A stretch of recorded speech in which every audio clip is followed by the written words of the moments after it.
être sanctionnés, relevés de leurs fonctions. Je voudrais vous rappeler une chose. Lors de l'envahissement de Moba, à l'époque de Mouzé Laurent Désiré Kabila, il avait été mis sur la place publique ici que le commandant en chef de l'époque avait détourné du riz, des sardines, la provision, la ration pour les militaires.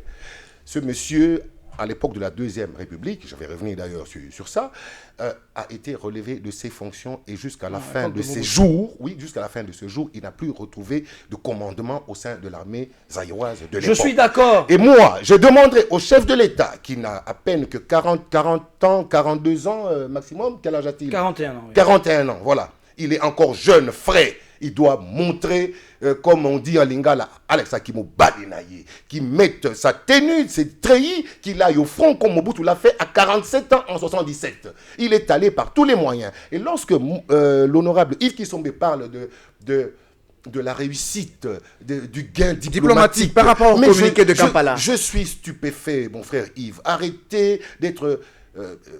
passez-moi l'expression d'être cynique vis-à-vis de ce peuple. S'il vous plaît, arrêtez. Le peuple a trop souffert. Si vous pouvez vous remettre une minute en question, et votre parti et votre majorité, qui est allié d'ailleurs au CNDP, le CNDP, nous avons dénoncé ça. Vous vous êtes réjouis tous en signant avec le CNDP, un peu pour vous moquer du peuple congolais et de l'opposition. Ah non, nous avons le CNDP avec nous. Aujourd'hui, le CNDP a engendré le M23. Il n'y a que le conducteur qui a changé, mais c'est le même véhicule. Bon. Remettez-vous en question. Non, attendez. C'était sa parole. Attendez.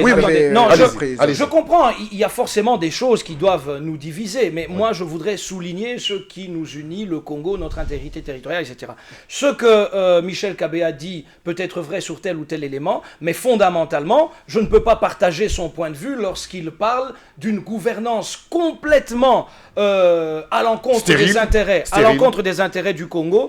Je crois qu'il ne doit pas nous prêter des intentions ou des sentiments moins patriotiques que les leurs. Nous sommes tous Congolais, nous pouvons commettre des erreurs, mais ce que nous le faisons pour le bien du pays. Lorsque le CNDP s'est mué en parti politique et a rejoint la majorité présidentielle, nous ne pouvions pas rejeter des Congolais qui faisaient la démarche d'un rassemblement politique, d'une union politique. Nous soulignons cela parce qu'on a tendance à répéter cela comme un acte de trahison. Pas du tout. Nous sommes dans une logique de pacification, de démocratisation. Et donc le président de la République encourage tous ceux qui hier s'égaraient à revenir sur le droit chemin. Nous ne sommes pas de la culture de l'exclusion et du rejet comme cela se fait au MLC ou ailleurs. Ah non, s'il vous plaît. Le MLC reste... On vous a titillé. C'est bien. Nous sommes en train... Mais monsieur Yves ne va pas entretenir un monologue. Mais l'honorable Michel Kabea est très malin. Allez-y. Il parle plus que moi, il parle de monologue. Non, ce que je veux dire, c'est que l'action du président de la République n'est pas légère. Tout ce qu'il a fait a toujours été réfléchi et dans l'intérêt du pays. Lorsque nous avons fait l'opération Umoja-Wetu, conjointement avec les forces rwandaises, c'était pour aller jusqu'au bout de la logique de la bonne foi de la part du Congo. Donc on ne peut pas reprocher ça au chef de l'État. Nous avons épuisé toutes les cartes de la bonne foi. Et c'est à ce moment-là que nous sommes en droit de constater que le Rwanda se comporte en ennemi, alors que c'est un peuple frère, c'est un peuple africain, mais les dirigeants rwandais se comportent en ennemi. Avec Umoja-Wetu, vous étiez à votre 40e accord avec le Umoja. Non, depuis la transition, c'était le premier accord avec le Rwanda pour les rejetons du Rwanda. Pour l'opération commune contre les FDLR. On avait tiré la sonnette d'alarme pour dire que c'était pas bon. On peut épiloguer. Remettez-vous en question. Non. Je vous ai dit, Michel Kabea. Nous sommes tous d'accord. Non, nous devons en permanence nous remettre en question. Le MLC n'a pas le monopole du patriotisme. Si le MLC savait se remettre en question, il serait aujourd'hui autre chose que l'ombre de lui-même, Michel Kabea. C'est normal lorsque nous avons des piètres politiciens qui ne font que la transhumance. Alors, nous allons passer au transhumance, ne justifie pas tout. S'il vous plaît. Nous allons parler de l'actualité. Je vais revenir. 5 députés provinciaux ont été incapables d'apporter leur voix aux candidats du MLC. S'il vous plaît, ne déplaçons pas le débat, s'il vous plaît. Je vais revenir. Le débat, c'est pas PPRD, MLC, nous parlons pays, parlons guerre. Justement. Et nous devons nous unir. Monsieur Ambroise, nous sommes tout à fait d'accord. Le chef de l'État a appelé à la mobilisation. Avez-vous suivi le message du sénateur Jean-Pierre Bemba? Et je le félicite pour ce message. Ah, vous le félicitez. Je me félicite, Jean-Pierre Le Bemba. message du président Bemba se traduit pratiquement en ceci. C'est un patriote. Nous sommes des patriotes. Ça veut dire que le MLC est patriote. Oui. Le président Bemba a voulu transmettre... S'il vous plaît, vous vous êtes égaré. En voulant non, s'il vous plaît, je ne voudrais pas... Le président Bemba a voulu transmettre ce message en disant que le bateau Congo prend l'eau de tous côtés. Qu'il était temps de colmater les brèches qui amènent de l'eau dans ce bateau. Victimes ou criminels, nous sommes tous concernés. Les victimes, c'est qui? C'est le peuple. Les criminels, dans le cas d'espèce, c'est le gouvernant. C'est le parti de mon co-débatteur Yves Kissombe. Ils se sont entêtés à faire des accords, à essayer. On ne vient pas au pouvoir pour essayer de dire « Oh, nous avons testé la bonne foi. » Nous avons testé la bonne foi. Cette bonne foi-là devait s'arrêter lorsque le Rwanda, à travers James Kabarebe, avait envahi le 2 août. Merci. Nous allons revenir à l'essentiel. Le 2 août 98, je crois. S'il vous plaît, nous allons revenir à l'essentiel. Il n'était pas question de tester. Nous allons revenir à l'essentiel. Alors, s'il vous plaît, je termine. Nous devons continuer. On nous reste peu de temps. Pour nous ici à Kinshasa ou ailleurs, qui n'avons pas toujours vécu les affres de la guerre, n'est-ce pas? C'est facile de dire ce que Michel Kabé a dit. Mais pour les populations du Nord Kivu, du Sud Kivu, qui ont tant souffert, je vous dis que le chef de l'État a bien fait d'aller jusqu'au bout de la logique de la paix avec nos voisins. Merci. Parce que nous sommes appelés à vivre en paix. Mais maintenant, les dirigeants rwandais se sont montrés traîtres à cette cause commune de la sous-région. Et entre-temps, on va encore se réunir avec, on va se faire des accolades, on va trouver à nouveau d'autres accords. Non, maintenant, la réponse doit être plus militaire. Et pour cela, il faut que mais nous n'avons pas de capacité militaire à pouvoir combattre le Rwanda. Nous allons les trouver, vous et nous, Michel Kabé, si nous faisons un front républicain. Un front républicain, nous n'allons pas nous battre. Comme l'a voulu Jean-Pierre Bemba. Exactement, mais pas à main nue. Et s'il faut un gouvernement d'union nationale, nous donne des moyens, nous allons attaquer le Rwanda. Nous devons y arriver. Lorsque l'armée a mis à mal les éléments du M23 à plusieurs reprises, hein, ça n'a pas commencé avec le M23, le CNDP, ainsi de suite. Vous avez engendré beaucoup de petits trucs comme ça, Maï, Mutombo, Kiraïa, ainsi de suite. On a toujours stoppé l'armée nationale et demandé de décrocher. Nous avons... ça veut dire quoi? Parfois pour des raisons stratégiques. Je dis parfois. Et parfois pour des raisons bizarres indues. Ça c'est vrai. Qui fait perdre des villes. Nous sommes d'accord, Michel Kabé. Nous avons souligné qu'il fallait mettre de l'ordre dans l'armée. Il est grand temps. C'est pas tard. Il y a Michel Kabé, ce sont nos frères et sœurs qui meurent. Merci. Alors, on va passer à une autre question, s'il vous plaît. Nous sommes congolais, ce sont nos frères et sœurs qui meurent. Que ce soit de la garde républicaine, des autres corps de l'armée, parce que il y a Michel Kabé a prétendu qu'il y avait un lapsus. Vous êtes en train de vous répéter. La GR fait partie des FARDC, mais c'est peut-être pour distinguer. C'est un corps spécialisé. C'est un corps à part. On va parler de l'essentiel.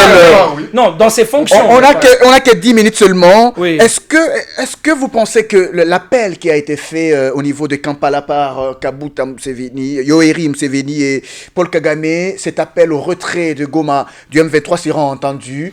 Est-ce que vous pensez qu'ils vont entendre cela par rapport à leur détermination? Je peux répondre. Vous ne voulez pas commencer par moi parce que Yves vient de terminer. Allez-y. Pensez-vous que cet appel sera entendu? Je crains que non. Pourquoi? Il ne faut pas penser que les Congolais sont amnésiques. Les mêmes causes produisent les mêmes effets. Nous avons suivi l'arrivée de l'AFDEL ici. Tout a commencé comme ça. À cette époque, les dirigeants de l'époque n'avaient pas pris la mesure du danger, avaient négligé, avaient tiré la sonnette d'alarme. Mais je crains que lorsque la communauté internationale commence à intervenir dans vos problèmes, dites-vous bien que c'est fini. Nous avons encore un souvenir de 96, la chute de Mobutu est arrivée en 97. Pendant ce temps, la communauté internationale disait « Ah, nous allons demander à l'AFD de ne pas progresser. Nous allons demander à ceux-ci, aller en négociation. Faites cela. Entre-temps, après Goma, mon frère Yves, il y a Sake qui est tombé. Sake, c'est en ligne droite de Bukavu. Nous craignons. Ce n'est pas que nous sommes là pour nous moquer de ce qui se passe là-bas. Non, moi je suis révolté de voir que ça ne va pas. Le chef de l'État, s'il vous plaît, qu'il aille établir un état-major près de là où ça barde et qui booste le Congolais à pouvoir effectivement se mobiliser. Nous avons besoin, vous allez me dire, vous et moi, nous sommes l'émanation de la Deuxième République. Permettez-moi de faire allusion, malheureusement, au feu maréchal Mobutu, qui, devant des situations comme ça, ne pouvait pas se coucher à terre. Pas malheureusement, heureusement. Merci. Non, parce que chez vous, vous êtes très allergique à des exemples comme ça. Non. Bon, alors, lorsque vous avez besoin d'une béquille, il faudra que vous soyez debout. Si vous êtes couché, la béquille ne vous soutiendra pas. Il n'est pas normal que le pays en ce moment est totalement couché. Il est tout à fait de notre devoir d'interpeller le chef de l'État, de lui poser les bonnes questions, de lui dire de prendre le devant. Nous sommes tous des nationalistes, comme ne cesse de répéter Yves Guisson. Merci. Alors, même question. Pensez-vous que le M23 va se plier facilement, alors que samedi d'abord, les conseils de sécurité des Nations Unies avaient demandé au M23 de ne pas avancer, mais le M23 est quand même avancé et a pris Goma. Écoutez, lorsque vous avez une belle villa, sans aucune sécurité, vous n'allez pas demander aux voleurs de bien vouloir ne pas avancer plus loin. Ils sont dans votre cuisine, mais s'il vous plaît, n'entrez pas au salon où il y a mes meubles de luxe, où d'ailleurs ma femme a laissé son coffret de bijoux au salon. S'il vous plaît, surtout pas dans ma chambre à coucher. Allez, ne soyons pas sénégalais. Non, mais c'est vrai. Donc, non, c'est évident que le M23 doit être combattu par la force. Et pour cela, les Congolais doivent s'unir autour du chef de l'État. Il faut que de l'ordre revienne dans l'armée, que les Congolais... Mais nous avons des peuples guerriers. Mon ami Aimé Kilolo Moussamba, l'avocat de Jean-Pierre Bemba, qui est Mouloubakat, quand on était à l'école, il me racontait que les Baloubakat ont un cri de guerre. En lingala, ça se traduit par « Nako kufa boyete ». Ils lancent ce cri-là quand ils vont en guerre. Les Ngwaka, mais c'est un peuple guerrier. Nous sommes des peuples riches, guerriers dans nos traditions, dans nos cultures.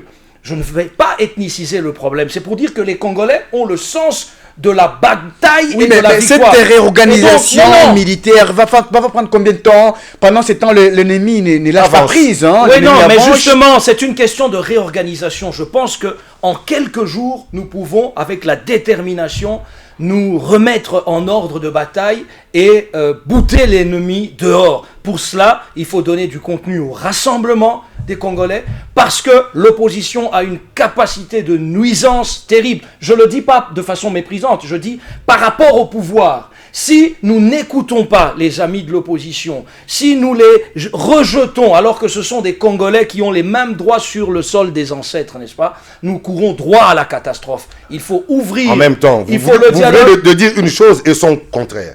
Capacité de nuisance, l'opposition doit vous servir de boussole. Ce que nous disons, ne nous prenez pas pour ennemis comme nous fait paraître je dis que si le porte-parole de tout le monde, pas, de Lambert Mende, mais je crois qui dit que non, l'opposition, donc ça veut dire qu'ils ont besoin de ceci. Non, ce n'est pas Non, vrai. Ce n'est pas ça. L'opposition vous aide à rectifier le tir. Je suis d'accord avec vous. Si vous voyez des sorciers et des ennemis partout, parfois. Lesquels? Alors, il a rectifié. Nous ne sommes pas de mauvaise foi. Nous ne sommes pas de mauvaise foi. Au-delà, non, nous ne sommes pas parfaits. Nous commettons des erreurs. Lorsque vous nous présentez un vaudeville nauséabond, lorsque vous êtes cynique face au malheur des Congolais, nous devons vous interpeller et vous dire que non, c'est assez. Michel Kabea, vous n'êtes pas des saints, nous ne sommes pas parfaits. Je crois que maintenant, nous devons nous unir. C'est ça le plus important, sinon on n'arrêtera jamais. On reviendra à nos querelles politiciennes plus tard, mais je crois que ce n'est pas le moment d'affaiblir le chef de l'État, c'est le moment de se souder derrière lui, mais il faut un vrai rassemblement. Il va de soi que ceux qui,